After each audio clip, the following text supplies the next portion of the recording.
So why should you benchmark your supply chain? That's the question for this week, and I'm going to tell you why you should do it and also how you can do it. Coming right up.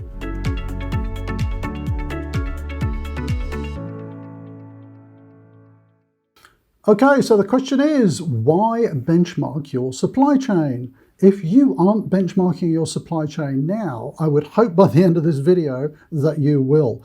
Look, benchmarking any part of a business is actually recognized as one of the best ways of improving business performance. And you'll understand why by the end of this video. So why benchmark your supply chain? And if you're new to the concept of benchmarking, let me give you a very simple example of why it's so powerful. So if you know me, you'll know I'm a little bit overweight. So my New Year's resolution is to lose some weight. Now, I might sit here and think, I'll lose 5 kilos. That'll be good. Or I might sit and think, I'll lose 10 kilos. That'll be really good.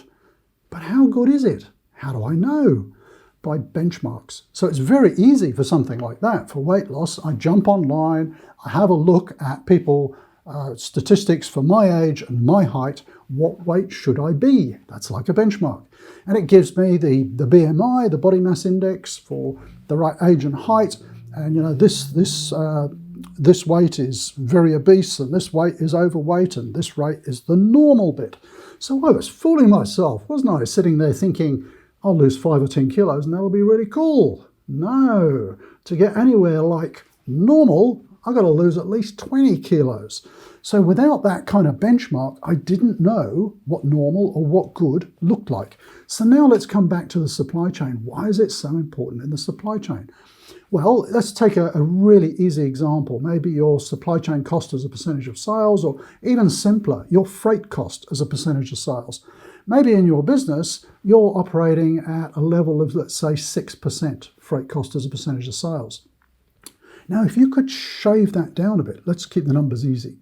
Let's keep it at 10%, okay, for ease of calculation. Let's say your freight cost is 10% of sales, which is quite high. But you might think, hey, if I can shave 10% off that, whoa, that's good. That's a big benefit, isn't it? 10% off my freight savings, that's huge. That'll bring me from 10% to 9%. But how do you know if that's good or not? I can tell you it's not. In most industries, 3 or 4% might be passable, 2% is probably better. But how do you know what good looks like? You have to benchmark. So that's one of the reasons I want to talk about benchmarking this week and give you some tips on how to do it. So there's some pretty simple ways and some not so simple ways, and you kind of get different results for each. So a really easy way to benchmark is to do some just internal benchmarking. So let's pick something like warehouse productivity. Maybe in your business, in your country, you've got a number of warehouses, and you could say, let's benchmark internally our pick productivity. Maybe we're doing 20 picks an hour here and 40 picks an hour there. We can see what the different warehouses are performing like, and then we can question why some are performing at better productivity than others. So that's a really simple form of benchmarking. You could extend that a little bit further, and if you're in a bigger business and an international business, you could benchmark country to country. So you've got access to the information, and you could compare country by country, and then have a bit of a workshop and a chat and say, hey, your productivity rates are way better than ours, or your costs are way better. What are you doing differently? And it's all about understanding the differences in processes and so on, so that you could improve the processes. So try to find people who are better than you, working out what they're doing that you're not, so that you can catch them up and improve. The next level, which is really the most powerful level, is external benchmarking, but it's the most difficult. So imagine, let's say I'm running the supply chain in a pharmaceutical company. I really want to know what's, let's say, my warehouse cost as a percentage of sales. Let's say it's running at 4%. Is that good? I really want to know what that measure is in other companies like mine, in the similar industry, different pharmaceutical companies, because otherwise I'm not really comparing apples with apples. I'm sure you've heard that term before. So we've got to compare ourselves against like businesses and try to understand what's average, what's good, what's bad. And that helps us then understand how we can improve. The external bit is the hardest to do, because if you've ever looked online for external benchmarks, it's very, very hard to find them. And I'll tell you why. Because the information is very valuable. Now, funnily enough, as part of my consulting business at Logistics Bureau, we have another brand called Benchmarking Success, and we've been doing benchmarking now for about 20 years. So I can tell you from experience, benchmarking data is very hard to get, and it's quite expensive to access sometimes. But we do it for our consulting clients, so we kind of know how to do all of that. But if you're starting out on your own and you don't have access to external benchmarks, at least try to compare, like with like. Maybe you know someone in a business down the road that's very similar to yours, and you can compare, productivity rates or costs, or compare within the business. One of the other key questions that people often have about benchmarking is what to benchmark. Look, to be honest, I would say start somewhere where you think there could be an improvement opportunity. So don't necessarily try to benchmark the whole supply chain end to end. That could be quite a large undertaking. You maybe would pick, let's say, warehouse productivity.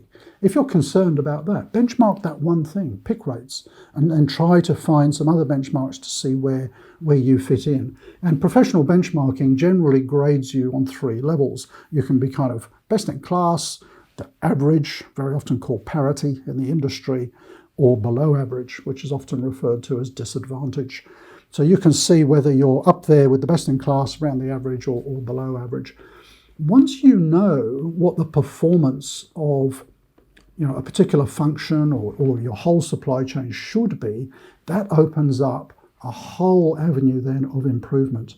Because I've seen it so many times with our consulting clients over the years.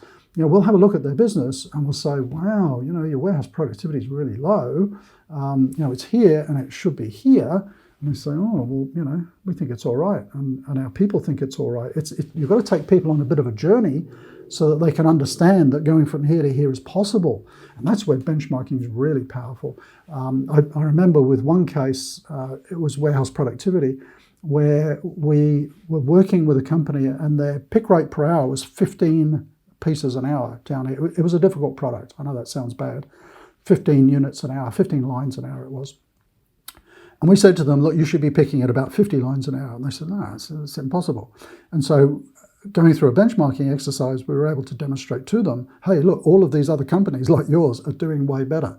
And actually over a period of months, the team in the warehouse got together and they looked at how they could improve their performance and their processes for picking really simple changes.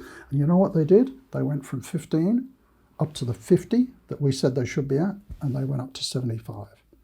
You see, it's showing people what's possible. That's the benefit of benchmarking.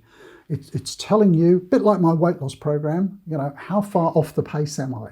How far below average am I really? What do I need to get to be average? What do I need to get to be best in class performance? That is the power of benchmarking. So if you've never actually benchmarked any sort of function or process within your supply chain, I would urge you to do it. Have a look around on the channel. There's lots of other information about benchmarking. Hey, if you're sitting in a business where you are really serious about benchmarking and you want access to all of those external benchmarks and you want someone to help you do that, I'll do a shameless plug. I'll put a link down below to our benchmarking services and you can contact us there. But whatever level of benchmarking you're going to do, just little bits here and there, or you want to do it end-to-end professionally, have a go. It's such an eye-opening exercise, and it will get your team around you realizing that, hey, we're here and we thought we were good, but we could be there.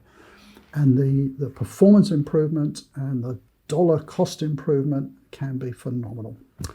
So thanks for watching this week. The topic of benchmarking, one of my favorite topics. I get asked so much about benchmarking and KPIs. Hopefully that was helpful to you. I'd love to hear down below, have you done any benchmarking and what was the results? Was it easy to get hold of external benchmarks? Love to get your feedback.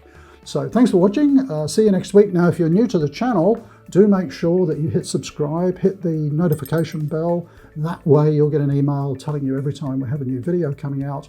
But I'll let you in on when they come out. Tuesday evening, Sydney, Australia time. That's when they come out. Love to hear your comments, and thanks for watching. See you next week.